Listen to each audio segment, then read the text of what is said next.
आज मैं अध्याय 5 गीता के अध्याय 5 में बताने वाली हूँ संन्यास कर्म योग।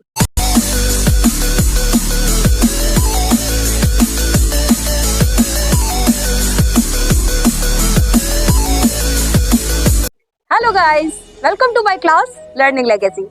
लर्निंग लेगेसी क्लास में आप सभी का स्वागत है। तो बच्चों, कैसे हो आप? आशा करती हूँ आप स्वस्थ, मस्त और व्यस्त होंगे हमेशा की तरह। तो आज मैं अध्याय 5 गीता के अध्याय 5 में बताने वाली हूँ संन्यास कर्म योग। तो बने रहिए मेरे साथ लर्निंग लेगेसी अध्याय 5। तो बच्चों, आज हम अध्याय 5 स्टार्ट करने वाले हैं, 5 शुरू करने वाले हैं, प्रारंभ करने वाले हैं गीता का अध्याय 5वां। तो 5वें अध्याय में श्री कृष्ण भगवान क्या बताते हैं? कर्म संन्यास योग। पहले ज्ञान योग बताया था, फिर कर्म योग बताया था। अब कर्म संन्यास योग के बारे में श्री कृष्ण भगवान बताते हैं कि किसी मंजिल तक जाने के 2 रास्ते होते हैं। यदि हमें किसी मंजिल तक पहुंचना होता है तो हमें क्या है, भगवान ने बताया है कि 2 रास्ते उस मंजिल के हैं। एक तो है संन्यास योग, एक है कर्म योग। अब ये दोनों ही रास्ते हमें कहाँ लेके जाते हैं? अपनी मंजिल की ओर। लेकिन हमें चुनना होता है कि हमें कौन सा रास्ता चुनना है। अब संन्यास योग में तो क्या होता है? संन्यास योग में तो बहुत सारी कठिनाइयां आती है, क्योंकि उसमें बड़ी नदियां, पहाड़, पर्वत वगैरह ये सब आएंगे। और एक जो कर्म योग है वो थोड़ा सरल मार्ग है। तो कहीं पे भी हम जाते हैं तो हम किसी से रास्ता पूछते हैं। आज की तो हम मैप डाउनलोड कर लेते हैं, लेकिन फिर भी कभी कभी मैप गलत होता है तो हम किसी राहगीर से रास्ता पूछते हैं ना। वैसे ही यदि हमें किसी मंजिल तक जाना हो तो हमें जब किसी से रास्ता पूछते हैं तो हम बोलते हैं ना, हमें इजी वे बता दो, इजी रास्ता बता दो, ताकि हम उस मंजिल तक जल्दी से पहुंच जाएं। तो भगवान श्री कृष्ण ने भी बोला है कि जिस मंजिल को आपको जाना है उसके 2 मार्ग हैं। एक तो है संन्यास मार्ग और दूसरा है कर्म मार्ग। तो श्री कृष्ण भगवान अर्जुन से कहते हैं, ये तुझे चुनना है कि तुझे संन्यास मार्ग चुनना है कि कर्म मार्ग चुनना है। संन्यास मार्ग किसके लिए होता है? जो ऋषि, तपस्वी, सन्यासी जो लोग होते हैं उनके लिए संन्यास मार्ग होता है। वो क्या करते हैं? निरंतर मतलब तपस्या में लगे हुए रहते हैं, अपने घर परिवार को छोड़कर, और परमात्मा को पाने का यत्न करते हैं। और उसमें बहुत सारी कठिनाइयां आती है। और यदि तुझे सरल रास्ते से प्रभु को प्राप्त करना है, परमात्मा को प्राप्त करना है, तो तेरे लिए क्या है? कर्म योग है। तो कर्म योग के द्वारा भी परमात्मा को पा सकता है। ऐसा नहीं है कि परमात्मा सिर्फ संन्यास लेने वालों को और जो बहुत ज्यादा कठिन तपस्या करते हैं उनको ही प्राप्त हो। जो कर्म योग से अपनी निष्ठा से कर्म में यदि लगा हुआ हो और परमात्मा को पाना चाहता हो, तो भगवान क्या करते हैं? उसको भी गले लगाते हैं और उसको भी क्या करते हैं? मोक्ष प्रदान करते हैं। तो तू क्या कर सकता है? कर्म योग का भी सहारा ले सकता है और कर्म योग पर आगे बढ़कर तू परमात्मा को पा सकता है। श्री कृष्ण भगवान कहते हैं, जो कर्म योग और संन्यास योग को क्या अलग अलग जो मानते हैं ना, वो क्या होते हैं? मूर्ख बुद्धि होते हैं। क्योंकि संन्यास योग की अलग महिमा है और कर्म योग की अलग महिमा है। ये 2 रास्ते हैं जो हमें एक मंजिल की तरफ लेके जाते हैं, और उसमें चुनना हमें होता है कि हमें संन्यास मार्ग चुनना है कि कर्म मार्ग चुनना है। यदि हम घर गृहस्थी में आ गए हैं, यदि तुम राजा के पद पर हो, तो आपको कौन सा मार्ग चुनना होगा? आपको तो कर्म योगी चुनना होगा ना। तो भगवान कहते हैं कि देख, इसमें यदि आज तू संन्यास लेगा तो संन्यास मार्ग तेरे लिए उचित नहीं है। हालांकि वो दोनों रास्ते बता रहे हैं कि तू दोनों मार्ग, मैं तेरे को बता देता हूँ कि परमात्मा तक जाने के दोनों मार्ग है। लेकिन जब हम स्थिर बुद्धि होकर सही मार्ग चुनते हैं कि हमें कर्म मार्ग पर निष्ठा करते हुए आगे बढ़ना है। भगवान श्री कृष्ण अर्जुन को कहते हैं कि हे अर्जुन, इस दुनिया की सबसे बड़ी सच्चाई क्या है?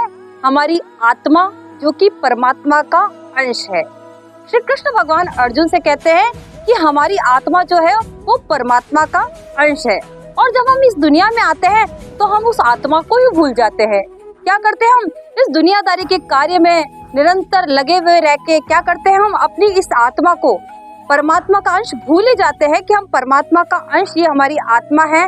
वो भी आत्मा एक दिन परमात्मा से मिलना चाहती है। हम दुनियादारी में फंसकर उस परमात्मा को, उस परम तत्व को भूल जाते हैं। भगवान श्री कृष्ण कहते हैं कि देखो, कमल है, जब वो खिलता है तो कैसा प्यारा लगता है, लेकिन रहता किसमें है? कीचड़ में। तो तुम्हें भी क्या करना चाहिए? इस दुनिया में रहो, लेकिन उस कमल की भांति, ये दुनिया कमल क्या रहता है? कीचड़ में भी रह के अपने ऊपर एक दाग नहीं लगाता है ना, उसी प्रकार तुम्हें दुनिया में भी रहना है, अपना कर्म भी करना है, अपने कर्तव्य भी करने हैं, लेकिन तुम्हें अपने ऊपर दाग नहीं लगाना है।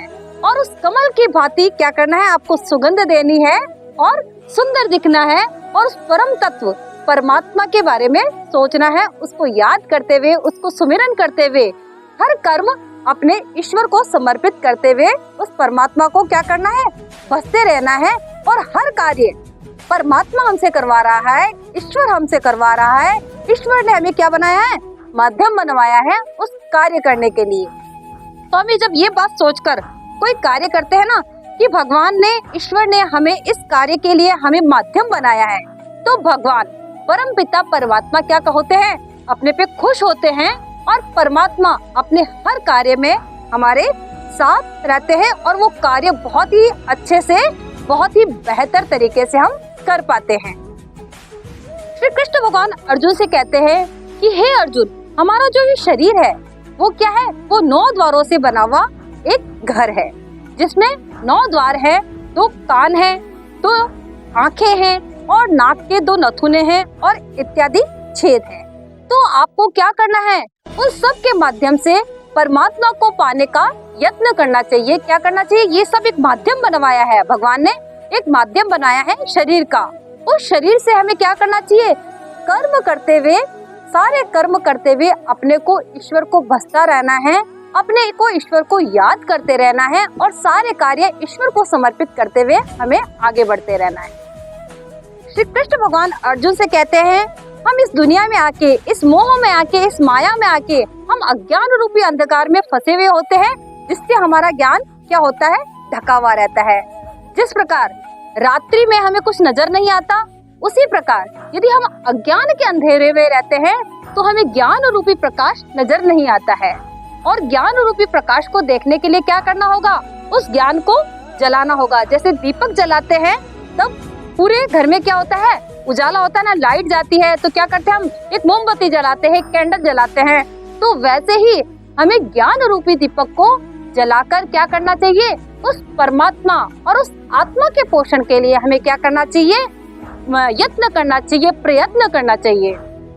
कृष्ण भगवान कहते हैं, जो सन्यासी लोग हैं वो सन्यास कर्म योग करके क्या करते हैं? परमात्मा को पाते हैं।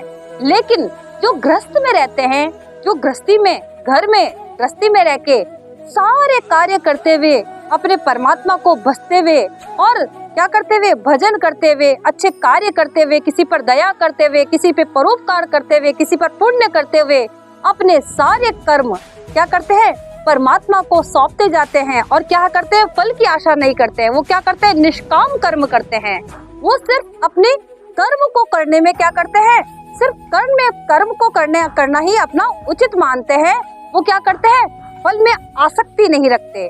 जो लोग फल में आसक्ति नहीं रखते और सिर्फ यही सोचते हैं कि हमने जो हमारा कर्म था वो कर लिया, उस कर्म को ईश्वर को सौंप देते हैं, तो ऐसी बुद्धि वालों को क्या करते हैं? श्री कृष्ण भगवान परम धाम और मोक्ष की प्राप्ति करवाते हैं। वो इंसान, वो मनुष्य उनके लिए सन्यासी के बराबर ही माना जाता है। वो दोनों में तुलना नहीं करते, दोनों में भेद नहीं करते। भले सन्यास मार्ग हो, चले कर्म मार्ग हो, दोनों मार्गों में क्या होता है? कोई भेद नहीं है।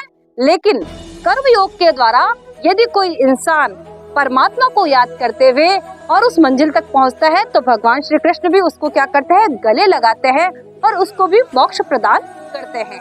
तो भगवान श्री कृष्ण क्या कहते हैं? चाहे सन्यास योग हो, चाहे कर्म योग हो, दोनों ही श्रेष्ठतम है। लेकिन यदि आप घर गृहस्थी में हो, यदि आप घर परिवार में हो, तो वो घर परिवार को छोड़ने की कभी सलाह नहीं देते हैं। वो कहते हैं कि आप घर परिवार में रहकर भी अपने कर्म प्रभु को समर्पित करते हुए, परमात्मा को समर्पित करते हुए, फल की आशा को छोड़कर आप निरंतर कर्म करते रहो, अच्छा कर्म करते रहो, तो भी आप परमात्मा को पा सकते हो, तो भी आप मोक्ष को पा सकते हो। अब श्री कृष्ण भगवान अर्जुन से कहते हैं कि तुझे अच्छा कर्म करते हुए एक कार्य और करना होगा। क्या करना होगा? मन को वश में करना होगा। जैसे इंद्रियों को वश में करना होता है ना, वैसे भी मन जो हमारा है वो बहुत चंचल है। वो कभी इधर भागता है, कभी उधर भागता है, और वो क्या होता है, हमेशा मनोरंजन के कार्य में उसका दिल लगता है। तो अपने को क्या करना होगा? उस मन को नियंत्रण में करना होगा।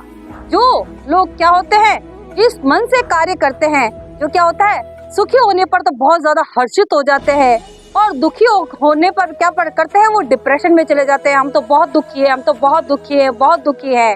तो आपको क्या करना होगा? मन को कंट्रोल में करना होगा।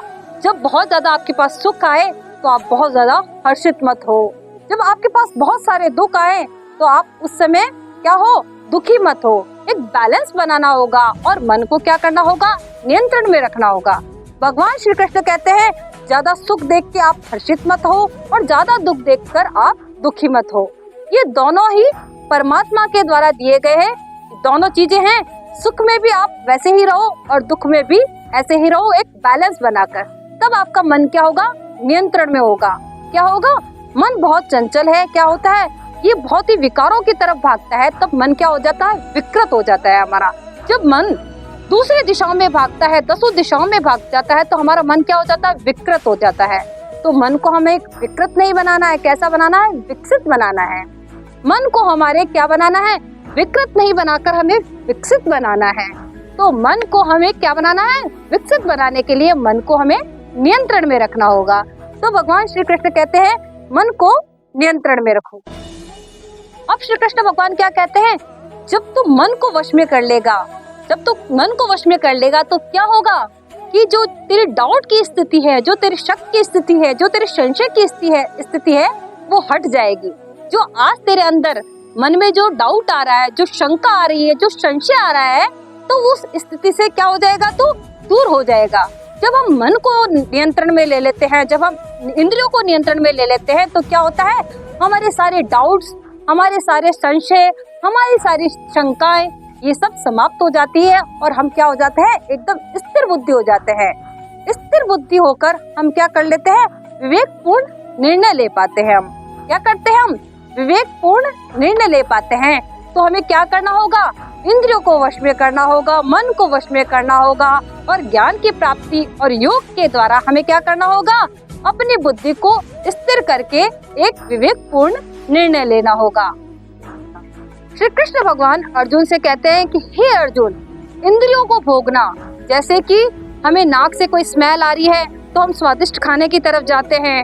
जब हमारी जीभ किसी अच्छे खाने को मन करता है तो उसको खा लेते हैं। जब हमारे कान किसी अच्छे म्यूजिक को सुनते हैं तो उसकी तरफ आकर्षित हो जाते हैं। कभी हम कोई सुंदर चीज देखते हैं तो हम उसकी तरफ आकर्षित हो जाते हैं। तो ये इंद्रियां क्या है कि हमारे दुखों का कारण है। तो हमें क्या करना होगा, इंद्रियों को वश में करना होगा, मन को कंट्रोल में करना होगा। तभी हमें क्या होगा, ज्ञान की प्राप्ति होगी और हम क्या होंगे, स्थिर बुद्धि हो जाएंगे और विवेकपूर्ण निर्णय ले पाएंगे। तो ये सब चीजें होगी तब क्या होगा, तू भी स्थिर बुद्धि हो जाएगा। तुझे भी क्या है कि निर्णय की स्थिति में तू आ जाएगा। इसलिए तो ये सब चीजों को छोड़ दे और क्या कर, तू अपना गांडी उठा, तू अपना धनुष उठा और अपने कर्तव्य के पथ पर चल और क्या कर, धर्म के लिए युद्ध कर। तो बच्चों, आज गीता का हमने 5वां अध्याय समाप्त कर लिया है। माना कि बच्चों आपको ये सब चीजें समझने में थोड़ा टफ, थोड़ा मुश्किल, थोड़ा कठिन लग रहा होगा, लेकिन कुछ सब्जेक्ट टफ होते हैं क्योंकि ज्ञान की बात तो थोड़ी सी कठिन ही होगी ना। तो जब हम ज्ञान की बात करेंगे तो थोड़ी कठिनाई महसूस होगी, लेकिन धीरे धीरे हमें सब समझ में आने लगेगी। तो इसलिए आप किसी बात की चिंता ना करें, किसी बात की शंका ना करें, किसी बात का संशय ना करें। धीरे धीरे जब आप बड़े भी होंगे ना तो ये बातें आपको याद आएगी और ये बातें बहुत अच्छे से समझ में आने लगेगी, क्योंकि ये जीवन की सच्चाई से जुड़ी हुई बातें हैं। तो ये आपको जानना तो बहुत जरूरी है। तो आज बच्चों हमने 5वां अध्याय समाप्त किया है। तो बच्चों कैसा लगा आपको ये अध्याय? आप लाइक करें, शेयर करें, सब्सक्राइब करें और कमेंट जरूर करें।